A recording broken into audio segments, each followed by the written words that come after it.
साल 2025 में प्रयागराज में जहां पर गंगा यमुना और सरस्वती का समागम है, जहां पर गंगा यमुना और सरस्वती का संगम है, वहां पर पूर्ण महाकुंभ का आयोजन किया जा रहा है। पुराणों में इस बात का जिक्र है कि ये महाकुंभ 144 वर्षों के बाद लग रहा है। ऐसे तो हर 12 वर्ष के बाद महाकुंभ का आयोजन होता है, वहीं हर 6 वर्ष के बाद अर्धकुंभ का आयोजन होता है। लेकिन साल 2025 के महाकुंभ में ऐसा क्या खास है जहां पर तकरीबन 40 करोड़ से ज्यादा श्रद्धालु स्नान करने के लिए पहुंच रहे हैं, जहां पर दुनिया भर से नागा, साधु, अघोरी, सन्यासी, तपस्वी और दुनिया भर की सेलिब्रिटी जहां पर पहुंचकर त्रिवेणी में डुबकी लगाने के लिए व्याकुल हो रही हैं। क्या आपको पता है कि पुराणों में इस बात का जिक्र है कि जो व्यक्ति इस पूर्ण महाकुंभ में स्नान नहीं करेगा उसको कौन सा पाप लगेगा, उसको कौन सी समस्याओं का सामना करना पड़ेगा? ये बहुत से कम लोगों को पता होगा कि साल 2025 में होने वाले पूर्ण महाकुंभ में स्नान करना बेहद जरूरी है। अगर आप स्नान को नहीं करते हैं तो आपको भिन्न भिन्न पापों का सामना करना पड़ेगा, जो आपके सामने जीवन में किसी न किसी रूप में जरूर आएंगे। तो वीडियो में बिल्कुल अंत तक बने रहिएगा। हम आपको बताएंगे कि क्यों साल 2025 के महाकुंभ में स्नान करना आपके लिए बेहद जरूरी हो जाता है। तो चलिए शुरू करते हैं आज का वीडियो। महाकुंभ हर 12 वर्ष के बाद महाकुंभ का आयोजन होता है। महाकुंभ मानवता को एकता, भक्ति और शांति का संदेश देता है। न सिर्फ ये एक स्नान करने का मुहूर्त बनाता है, पापों से मोक्ष पाने का एक मुहूर्त बनाता है, बल्कि एक ऐसी व्यवस्था करता है जहां पर व्यक्ति ज्ञान, वैराग्य और भक्ति सब कुछ प्राप्त कर सकता है। साल 2025 में महाकुंभ का आयोजन शुरू हो चुका है। गंगा किनारे लाखों श्रद्धालु, करोड़ों श्रद्धालु आ चुके हैं। 40 करोड़ से ज्यादा श्रद्धालु संगम पहुंच रहे हैं, जो गंगा किनारे रेती में धूमि रमाएंगे और प्रभु के गीत गाएंगे और भक्ति में छूट रहे हैं। लेकिन आप में से बहुत कम लोगों को पता होगा, लोगों को अक्सर ये बताया जाता है कि प्रयागराज में त्रिवेणी का संगम, जहां पर 3 नदियों का समागम हुआ है, गंगा, यमुना और सरस्वती। लेकिन बहुत कम लोगों को पता होगा कि यहाँ पर सरस्वती जी का कोई प्रत्यक्ष रूप है ही नहीं। और ये यूं कहें कि लगभग सभी को पता है कि यहाँ पर 2 नदियां तो स्पष्ट रूप से दिखती हैं, गंगा और यमुना, जबकि वहीं पर सरस्वती का कोई नामो निशान नजर नहीं आता है। लोगों ने एक भ्रांति फैला रखी है कि यहाँ त्रिवेणी घाट पर मंत्रोच्चारण किया जाता है, जिसकी वजह से सरस्वती को यहाँ ज्ञान के रूप में देखा जाता है। लेकिन ऐसा बिल्कुल नहीं है। ये एक पूरी तरीके से मिथ बात लोगों ने फैला रखी है। सिर्फ अपने फायदे के लिए लोगों ने अपनी कहानियां गढ़ी। सरस्वती को लेकर एक बहुत बड़ी कहानी है जो आप लोगों के सामने आज के इस वीडियो में आएगी।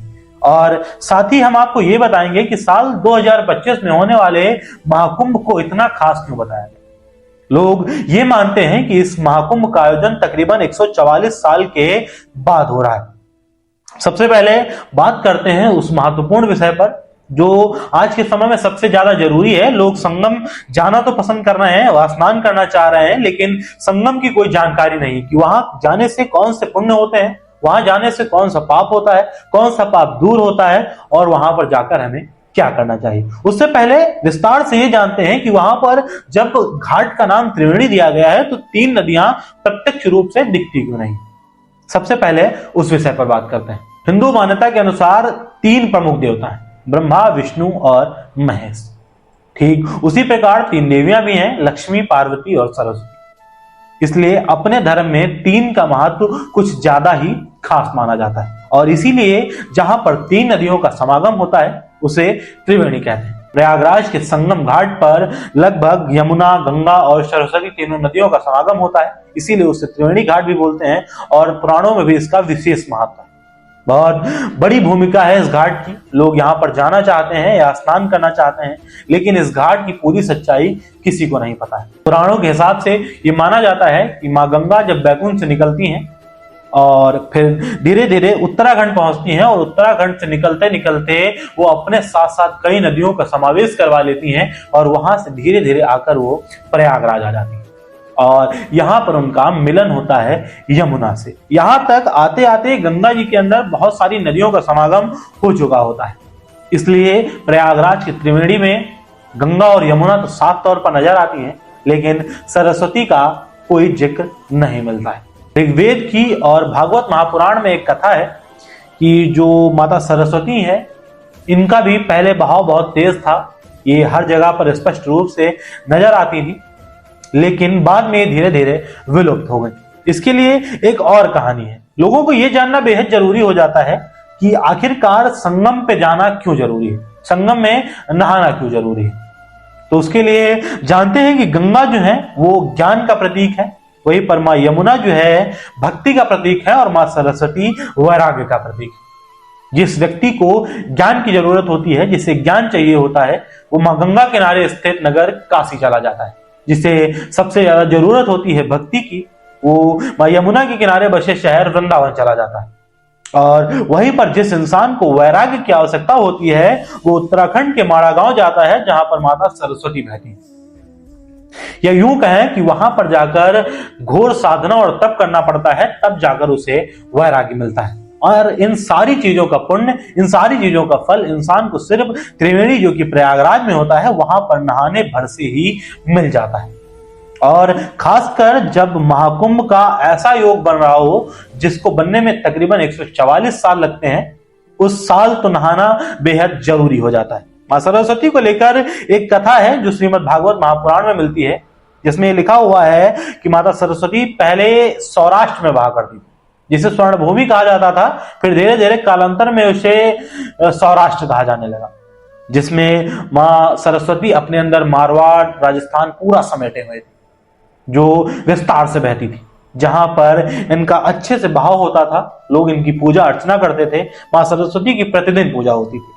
लेकिन धीरे धीरे वहां के जो रहने वाले लोग थे, इस प्रदेश के लोग यवनों के संपर्क में आ गए और उनके आचार विचार को मानने लगे, उनकी पूजा करने लगे, उनके हिसाब से चलने लगे, उनके इष्ट देवों को मानने लगे, जिसके चलते मां सरस्वती काफी दुखी हुई और ब्रह्मा जी के आदेश से उन्होंने उस स्थान को छोड़ दिया। और तभी से वो स्थान मरु में परिवर्तित हो गया, यानी कि एक बीहड़ रेगिस्तान में परिवर्तित हो गया, जिसे हम और आप आज राजस्थान के नाम से जानते हैं। वहां पर कभी सरस्वती नदी बहा करती थी। मां सरस्वती को लेकर एक कथा ऋग्वेद में मिलती है, जब इनके साथ एक सहायक नदी बहा करती थी, द्रसद्वती। ये दोनों नदियां, सरस्वती और द्रसद्वती नदी, हरियाणा के आसपास से बहा करती थी। एक समय की बात है कि वहां पर भयानक भूकंप आता है, जिसमें धरती उथल पुथल होती है, पहाड़ उथल पुथल होते हैं। तो वहीं पर माता सरस्वती का विलय हो जाता है, और विलय होने से पहले कुछ अंश जो द्रसद्वती नदी बह रही थी उसमें मिल जाता है। जो द्रसद्वती नदी तब जानी जाती थी, उसे आज हम और आप यमुना के नाम से जानते हैं। और वो यमुना नदी और साथ में सरस्वती की नदी को लेकर बहती हैं, और वही नदी आकर प्रयागराज में गंगा से मिल जाती है। इसलिए वहां पर दो नदियां तो प्रत्यक्ष रूप से दिखती हैं, जबकि तीसरी नदी जो यमुना नदी के साथ बहती है, यानी कि मां सरस्वती, उनको कोई प्रत्यक्ष रूप से नहीं देख पाता है। और इस प्रकार से त्रिवेणी पर गंगा ज्ञान, यमुना भक्ति और सरस्वती वैराग्य, तीनों चीजों की प्राप्ति हो जाती है। फिलहाल अगर हाल फिलहाल की रिपोर्ट माने तो बहुत से ऐसे लोग हैं जो प्रयागराज पहुंचे हैं और वहां पर उन्होंने संन्यास ले लिया है, वो अघोरी बन गए हैं। तो कुछ ना कुछ तो प्रयाग की धरती पे जरूर है, जिसके चलते वहां पर इतना जन सैलाब उमड़ रहा है। तो अगर आप सक्षम हैं तो 2025 में उस स्थान पर जाना आपके लिए बेहद जरूरी हो जाता है। अगर आपको किसी भी प्रकार की समस्या नहीं है तो आप प्रयागराज जरूर पहुंचे। इसके अलावा जो योग बन रहा है 144 वर्षों वाला, उसकी भी एक अलग कहानी है। दरअसल जब समुद्र मंथन हुआ था, उस वक्त पर देवासुर संग्राम भी हुआ था, जब देवताओं ने असुरों से संग्राम किया था अमृत पाने के लिए, कि अमृत किसके हिस्से में आएगा। जब अमृत देवताओं के हिस्से में आया, उन्होंने विजय प्राप्त की असुरों के ऊपर, तो उन्होंने 12 दिन तक ये युद्ध चला, और इस 12 दिन के बाद उन्होंने स्नान किया। और हिंदू पुराणों के अनुसार अगर माने तो देवताओं के 12 दिन और इंसानों के 12 वर्ष समान होते हैं। देवताओं के 12 वर्ष पूरे होने पर महाकुंभ का आयोजन किया जाता है, जो आयोजन देवलोक में भी होता है। कुल मिलाकर 12 महाकुंभ होते हैं, जिसमें से 4 का आयोजन धरती पे किया जाता है और 8 का आयोजन देवलोक में किया जाता है। तो जो 144 साल ये पूरे हो रहे हैं, देवताओं के 144 साल हैं। जिस साल 2025 में इस महाकुंभ का आयोजन हुआ है, इस साल देवता भी देवलोक में महाकुंभ का आयोजन करेंगे और वहां पर वो देव स्नान करेंगे। तो अगर ऐसा योग बन रहा है कि जिस दिन देवता भी स्नान करने के लिए अमृत स्नान का इंतजार कर रहे हैं, और वहीं 2025 में धरती पर भी इस महाकुंभ का आयोजन हुआ है, तो बेहद ही सौभाग्य की बात है। और प्रयागराज में ही इनका समागम क्यों हुआ, इसको लेकर भी एक कहानी है। जब भगवान विष्णु मोहिनी अवतार में आए थे, और बताते हैं कि जब मोहिनी अवतार में भगवान विष्णु आकाश मार्ग से भाग रहे थे, उस वक्त पर 4 जगहों पर अमृत की कुछ बूंदें गिरी थी। नासिक, हरिद्वार और प्रयागराज और उज्जैन, जहां पर महाकुंभ का आयोजन किया जाता है। और देवताओं के 12 वर्ष और हमारे 144 वर्ष समान होते हैं, इसलिए जो योग इस वर्ष बन रहा है, ये योग तकरीबन 2169 यानी कि साल 2169 में बनेगा। तब तक हमारी पता नहीं कितनी पीढ़ियां खत्म हो चुकी होंगी। तो ये बेहद जरूरी हो जाता है हर हिंदू के लिए, हर सनातनी के लिए, कि 2025 में बनने वाले इस महायोग में प्रयागराज में स्नान जरूर करें। अगर हमसे भी संभव होगा तो हम भी जरूर जाएंगे। मिलते हैं फिर अगले वीडियो में किसी ऐसी कहानी के साथ। तब तक के लिए धन्यवाद।